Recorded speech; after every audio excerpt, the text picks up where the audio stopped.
নমস্কাৰ নিউজৰ বাতৰিলৈ স্বাগতম জনাই ষ্টুডিঅ'ৰ মজিয়াত মই উৎপল দাস চাহক আজিৰ বাতৰি অসম প্ৰদেশ কংগ্ৰেছ কমিটিৰ মুখপাত্ৰ বিদিশা নেওগে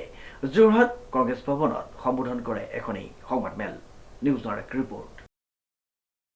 যোৰহাটত পৰীক্ষাৰ প্ৰশ্নকাকত ফাদিল সন্দৰ্ভত অসম প্ৰদেশ কংগ্ৰেছ কমিটিৰ মুখপাত্ৰ বিদিশা নেওগৰ সংবাদমেল সম্বোধন আজি আপোনালোক সকলোৱে গম পাইছে যে আমাৰ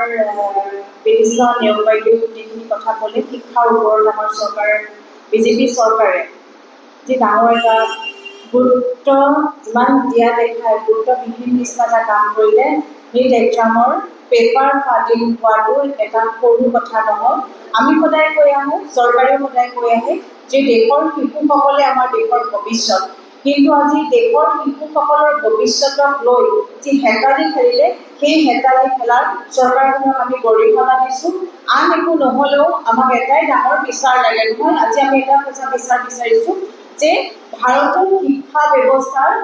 ICUৰ পৰা কেতিয়াও চৰকাৰে উদ্ধাৰ কৰিব আৰু এই প্ৰেছ মিটৰ জৰিয়তে আমাৰ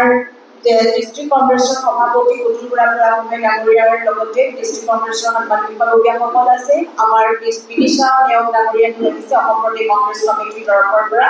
তেখেতেও এটাই গুৰুত্বপূৰ্ণ কথা আছে আমাৰ ৰাহুল গান্ধী ডাঙৰীয়াই যি সপোন দেখিছে যে শিক্ষা ব্যৱস্থাটো সদায় নিকা হ'ব লাগে যিকোনো আমাৰ পৰীক্ষা আমাৰ স্কুলীয়া পৰীক্ষাই হওক বা কম্পিটিটিভ এক্সামসমূহে হওক নিট এণ্ড ক্লিন হ'ব লাগে আৰু আজি আমি এই প্ৰেছ মিটৰ জৰিয়তে চৰকাৰলৈ এটাই আহ্বান কৰিম যে যিগৰাকী ছোৱালীয়ে বহুকেইগৰাকী ছোৱালী বহুকেইগৰাকী ষ্টুডেণ্টে আত্মহত্যাৰ পন্থা বাছি ল'ব লগা হ'ল কাৰণ আমাৰো সন্তান আছে আমাৰ সন্তানেও এটা পঢ়ে যে পৰীক্ষা দিম ভাল ৰিজাল্ট এটা পাম কিন্তু পৰীক্ষাৰ আগতেই যদি সেই ব্যৱস্থাটোত যদি অংশগ্ৰহণ কৰিব নোৱাৰি তেওঁলোক আঁতৰি থাকিব লগা হয় কাৰণ এটা নিৰ্দিষ্ট সময়সীমা থাকে সেই নিৰ্দিষ্ট সময়সীমাৰ ভিতৰত পৰীক্ষা পতা হয় আৰু প্ৰিপেৰেশ্যন কৰে ষ্টুডেণ্টে আৰু সেই যেতিয়া ডেটটো আহে তেওঁলোকে খুব আগ্ৰহেৰে চাই থাকে কিন্তু সেই ডেটটোৰ আগত যেতিয়া প্ৰশ্ন পেপাৰখন ফাদিল হৈ গৈছে নিট এক্সামৰ তেতিয়াহ'লে মানসিকভাৱে আচলতে আমাৰ উঠি অহা ষ্টুডেণ্টসকল ভাগি পৰিছে আৰু তাৰ মই যিসকলে আত্মহত্যা কৰিবলগীয়া পথ বাছি লৈছে একোগৰাকী পিতৃ মাতৃ আছে তেওঁলোকৰ সেই পিতৃ মাতৃয়ে যি মানসিকভাৱে তেখেতসকলে চাপত ভুগিছে সেই পিতৃ মাতৃয়ে বুজি পায় নৰেন্দ্ৰ মোদী ডাঙৰীয়াৰ চৰকাৰখন অসম চৰকাৰ মই এটাই কওঁ যে যিকোনো এক্সাম পতাৰ আগত তাৰ দায়িত্ব তেওঁলোকে ল'ব লাগে যে নিট এণ্ড ক্লিন কেনেকৈ এটা এক্সাম পাতিব তাৰ দায়িত্ব চৰকাৰখনে ল'ব লাগে আৰু ইয়াৰ ভাল আৰু বেয়া ভাল হ'লে তেওঁলোকে দায়িত্ব লয় বেয়া হ'লে তেওঁলোক কিন্তু মনে মনে থাকে তাৰ আমি ধিক্কাৰ দিছোঁ অনাগত দিনত আমি কংগ্ৰেছ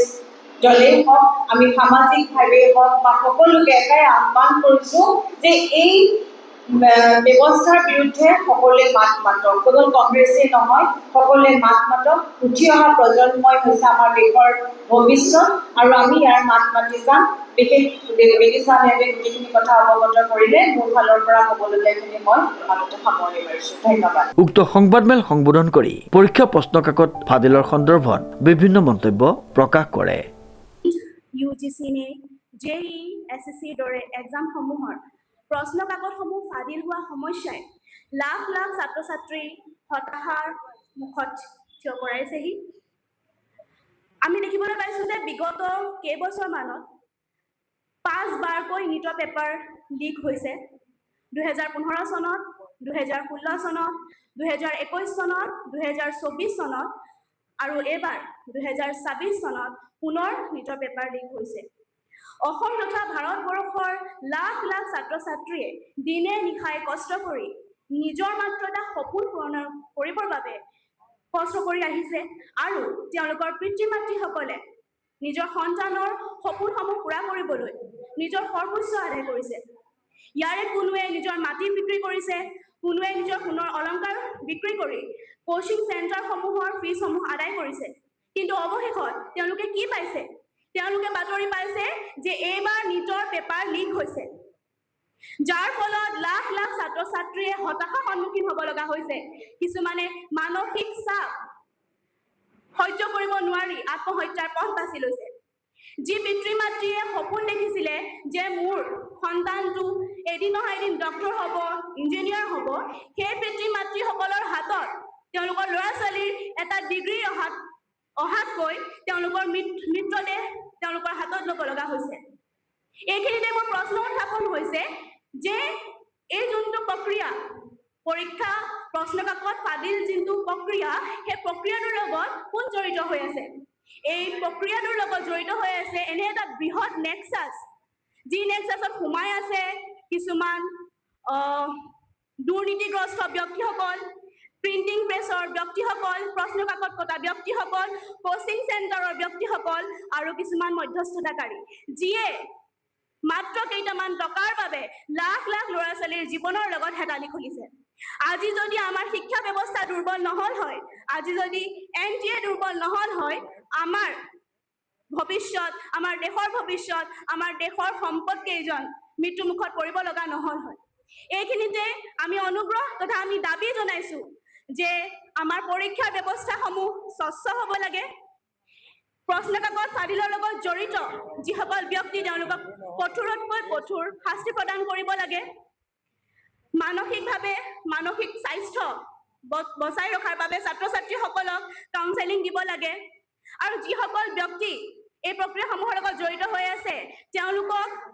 অভিযান চলাই তেওঁলোকক কঠোৰ শাস্তি প্ৰদান কৰিব লাগে। আৰু প্ৰধানকৈ ইমান সময়ে মনে মনে থকা আমাৰ দেশৰ দুৰ্বল শিক্ষামন্ত্ৰীজনে পদত্যাগ কৰিব লাগে। আমি সকলোকে অনুৰোধ জনাইছো, ৰাহুল গান্ধী ডাঙৰীয়াই এটা কাৰ্যসূচী হাতত লৈছে, ছাত্ৰ কি গুঞ্জ। তেখেতৰ আমাৰ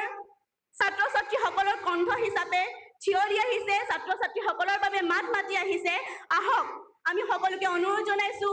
তেওঁক সহযোগিতা আগবাঢ়ক। আৰু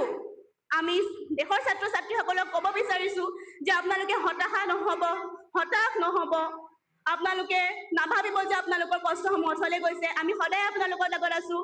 আমাৰ দেশৰ প্ৰত্যেকজন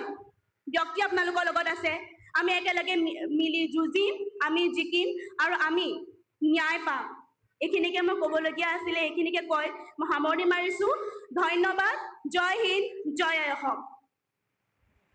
উল্লেখযোগ্য যে যোৰহাট জিলা কংগ্ৰেছ ভৱনত অনুষ্ঠিত হোৱা সংবাদ মেলখনিত যোৰহাটত পৰীক্ষাৰ প্ৰশ্নকাকত ফাদিলৰ সন্দৰ্ভত অসম প্ৰদেশ কংগ্ৰেছ কমিটিৰ মুখপাত্ৰ বিদিশা নেওগে এনেদৰে সংবাদ মাধ্যমৰ আগত সদৰি কৰে। আমাৰ পল্লৱী বাইদেউ আছে, আমাৰ ইউথ কংগ্ৰেছ NSUৰ পৰা আছে, তেওঁলোকে দুই এষাৰ কথা ক'ব বিচাৰিব, তেওঁলোকৰ পৰা আপোনালোকে শুনিব বুলি আশা কৰিছোঁ। শ্ৰীমন্ত মাধৱ বৰুৱাৰ ৰিপৰ্ট, নিউজ নাও।